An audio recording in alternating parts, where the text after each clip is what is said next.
ACX, or excuse me, the ICX, I'm going to say ACX probably already in for a while here, they're moving forward with their cooler designs. And that's actually good to see. So you'll learn more about that later in the year. Some of the changes coming here too, some of the coolers, but now we have moved from ACX to ICX on the For the Win 2, and that's something definitely, I'm gonna take a look at. You guys know graphics cards, I'm like turned into the GPU channel somehow. Anyway guys, that is it here for the EVGA Suite at CES 2017. Again, a huge thank you to my sponsors for getting us here. Official motherboard sponsor is MSI, and of course EVGA, our trusted graphics board partner. And make sure you guys are subscribed so you don't miss any of our coverage. There's plenty of it. I'm working myself into the ground to make sure you guys get all this coverage. So with that, I'm gonna get out of here and we will see you in the next one.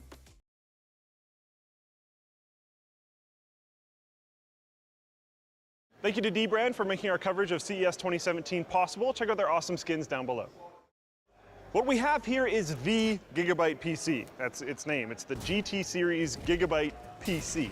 There's a 6700K in it, which is last gen, but that's probably fine if you've seen our KB Lake video. It has a 1070 in it, although that could be swapped out and configurable by the user because it is a full-size card.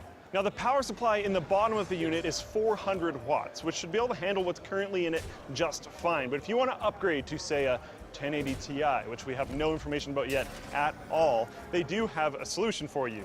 This guy. It's an extra 135 watts that can feed right into the motherboard and will free up some extra space on the power supply just in case you need to add that to the graphics card. You'll be completely fine. Or if you need extra power for Paul, just plug this in and more power supply space will be freed up for Paul. On the front of the unit, we have two USB 3.1 Gen 1 ports, a microphone and headphone jack, and a power button. On the back, if you remove this side panel here, you have more ports. You have 4 Type A 3.1 Gen 1 ports, 1 Type C 3.1 Gen 2 ports, and HDMI to the motherboard, along with the in connection for this additional power. It comes as a bare bones unit, meaning you have no RAM, no SSDs, no NVMe drives, no hard drives, none of that kind of stuff. You can upgrade it yourself. There's 2 SODIMM slots, and there's at least 2 2.5-inch drives and at least 1 M.2 spacing, but I'm not entirely sure about all those. We'll get more information later on. In terms of cooling, as far as I can tell just from feeling around, there's one spine on the back of the unit that seems to pull in your cool air, and then these big panels on the top corners and the very actual top and the front of the unit all seem to be exhausting hot air. And then last but apparently not least, if you look at the entire market right now as a whole, is the RGB LEDs, which happen to go in a ring around the top of the unit that look pretty cool because they go through this weird meshing, which gives them a little bit of I guess you could say texture. Just above those, you have these 2 panels that click when you press them. So at first I thought they were weird buttons for some reason, but they're not. When the unit gets too hot, these will pop up and it will allow for even more external venting. But I don't know if we don't have the driver or something right now. We can't actually make it happen. So I'm just gonna give you a representation of what would happen if it was properly set up. All right guys, thanks for watching. Let me know what you guys think about the Gigabyte PC. Down in the comments below. I love the name. Would you prefer this to be a bare bones, or would you prefer it with memory and storage on it? I'm a little conflicted. Let me know down below. Also, of course, thank you to dbrand for bringing us to CES 2017 this year. We use their stuff on our phones. I have one right now. I've got the marble skin on my phone. We also have them on our blades that we got for Christmas. They ship worldwide. You can use their configurator to make your device look like your own device. One of my favorite ones that we made was this old, weird, funky looking iPhone. Anyways, check them out, description down below. I'll see you guys next time.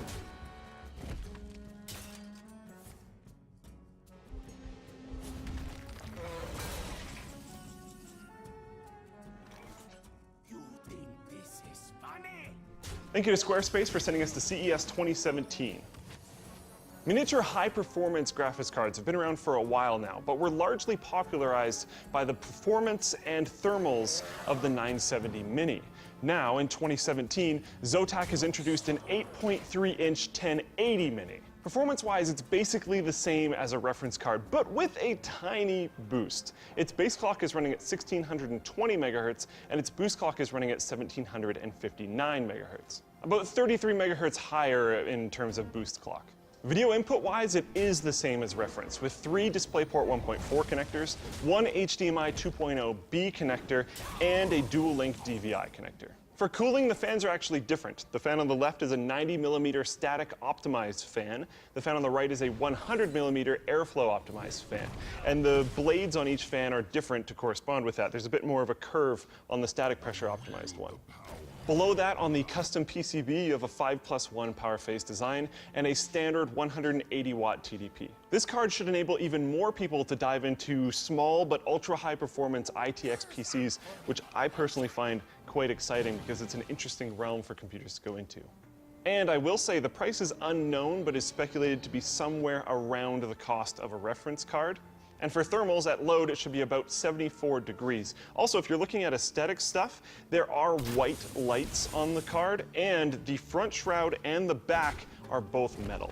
And next up, we have the VRGo backpack, which is a much more elegant solution to tether-free VR, instead of that kind of like thrown together laptop on your back thing that I've done in the past. This is actually easy to use and can be used as a standard desktop as well, which is rather cool. It includes 2 hot swappable spots for batteries. You can remove one at a time to keep the system running completely if you want to have one charging and one in the unit like we do now. Or if you get a whole another set of batteries, you could run 2 in the backpack for 2 hours of play and have 2 charging, which takes 2 hours to charge, and swap those in and out for continuous play. It has spots built in for all your gear, so you can have your controllers in nice little holding spots on the side, as well as your cable, and you can even hang your headset off of the clip on the other side as well. If you do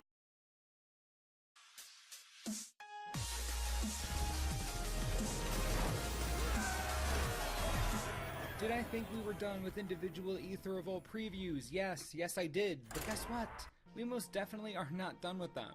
And while the Best of the Rest series covering all the cards in the set is coming this weekend, today, we have some important cards to talk about that you are not going to want to miss. I thought we were done with surprises. We've only just begun.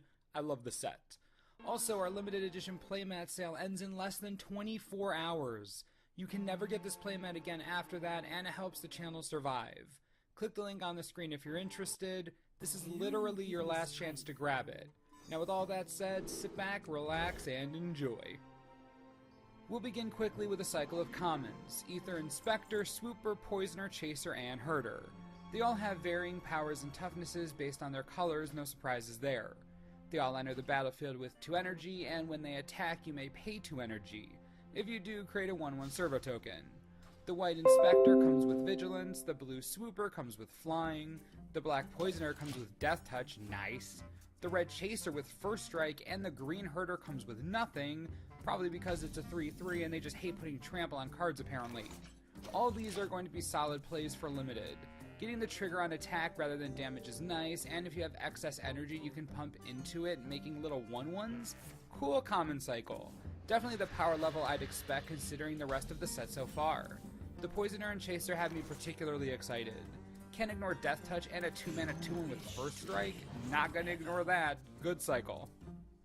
Efficient Construction is 4 mana for an enchantment. Whenever you cast an artifact spell, create a 1/1 Thopter token with Flying. I mean, I don't care about anything else in the world right now. Efficient Construction was designed for Brea. Honestly, it had to have been. Is there a better card to throw into that deck? It's like the stars are aligning for Brea right now. What an absurd synergy with this card. Make Thopters, sack Thopters, make Thopters, sack Thopters. Genius commander card. Might fly under the radar, but it should not. It's very powerful in an artifact-based commander strategy, just real good. Metallic Rebuke is 3 mana for an instant with Improvise. Counter target spell unless its controller pays 3. Welp. Looks like this is as close to Mana Leak as we're gonna get. Stick this in a deck with Baral and you can get 1 mana cost leaks all day, every day. I know it's a common and most people are gonna overlook it, but a part of me seriously wants to make this thing work. With clues, easy counter, servos, easy counter, in Modern Affinity even, real easy counter. Not that Affinity can even make room for this, but the idea is fun nonetheless. Again, I know it's just a common, but does anyone else get the feeling that the power level on this is a bit higher than common quality? I'm weirdly hopeful, which never happens with counterspells because they usually all just suck, but color me intrigued. Herald of Anguish is 5 of anything and 2 black for a 5/5 demon with Improvise and Flying. At the beginning of your end step, each opponent discards a card. You can also pay 2 mana and sacrifice an artifact to give target creature -2/2 until end of turn. Okay, this might end up being the most bomb card in all of Limited for Aether Revolt. Holy crap. 7 mana with the ability to shrink that for a 5/5 flyer is already decent, and you force discard on your end step, and it comes with removal if you have artifacts, which you probably use to pay for this. What an imposing figure. This is a card to look out for in Draft or Sealed. You want something that'll pull you to a color? The Herald of Anguish might just be one of those cards. But hey, guess what? Not only is this a bomb in Limited, but oh yeah, Brea. Again, this is another bomb card for the Brea deck. It'll be easy as pie to cast, and it will take down everything. Honestly, did Brea win some contest I'm not aware of? It's just a crazy strong card. Wow. Midnight Entourage is 2 of anything and 2 black for a 3/3 Aetherborn Rogue. Other Aetherborn you control get +1/+1. Whenever the Entourage or another Aetherborn you control dies, you draw a card and you lose 1 life. I absolutely did not expect an Aetherborn Lord. Wow, this is out of left field as far as I'm concerned. Now don't get me wrong, I love me some Aetherborn, I really do, a lot actually. But let's take a look at the top tier Aetherborn we have to work with for a tribal strategy. From Kaladesh, we have Syndicate Trafficker, strong card, Contraband Kingpin, powerful as long as we build the rest of the deck with artifacts in mind, and Gonti, Lord of Luxury. The problem here is that Gonti fights with our Lord for the 4-drop slot, and we really don't want this kind of battle at that mana cost. From Aether Revolt, we have the gifted Aetherborn Huge Bomb, Vengeful Rebel could be playable for sure, and we have Yeheni itself. So there's a nice core here between the 2 sets, and if you add Metallic Mimic to the party, we just need a lot of artifacts to round this out, some control cards to play the disruption game. I don't know. I don't hate this actually. I'll add it to the list of decks I need to build. This could be really interesting. Karizev Skyship Raider is 2 mana for a 1/3 legendary creature human pirate with first strike and menace. Another pirate! Yes, right. Okay, whenever she attacks, create a legendary 2/1 red monkey token named Ragavan that's tapped and attacking. Exile the token at the end of combat. Wait, stop the presses. We have a pirate who summons a monkey? Not only that, but the monkey has its own legendary monkey token. I'm going to buy 68 cases of this set. I want to line my bedroom with legendary monkey tokens. Possibly the best card in the set from a pure awesomeness perspective. Having first strike and menace is going to be terrible to deal with, especially when you're running her in an aggressive red deck with pump spell combat tricks and a monkey with a bad attitude. I love everything about Karizev. Everything. Monkey token. Legendary monkey token. You know what? I'll play mono red aggro if I can play with this pirate. That's how you turn me. I'll do it. This is fantastic. Karizev's expertise is 1 of anything and 2 red for a sorcery. Gain control of target creature or vehicle until end of turn. Untap it. It gains haste until end of turn. You may cast a card with converted mana cost 2 or less from your hand without paying its mana cost. We've seen active treason effects a million different times, and this one has me really excited. It is double red, so it's a bit restrictive, but not only do you get a creature or vehicle until end of turn, you get a free spell cast. And you're in a red deck, so what, like 80% of your deck is going to be 2 mana or less? This is a great way to push through extra damage for the win by deleting a blocker, and you get a free cast for a pump spell. This is a game ender in an aggressive red-based deck. Even something like red-black might be able to make this work if it changes up its style a little bit. I think this expertise is one of the more practical, bringing a time-tested ability to the table. I'd watch out for this one in Standard.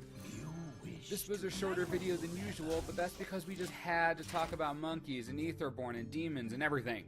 How do you feel about our new Pirate Monkey Overlord? Do you think Aetherborn Tribal could be a thing? Do you want me to try and make it a thing?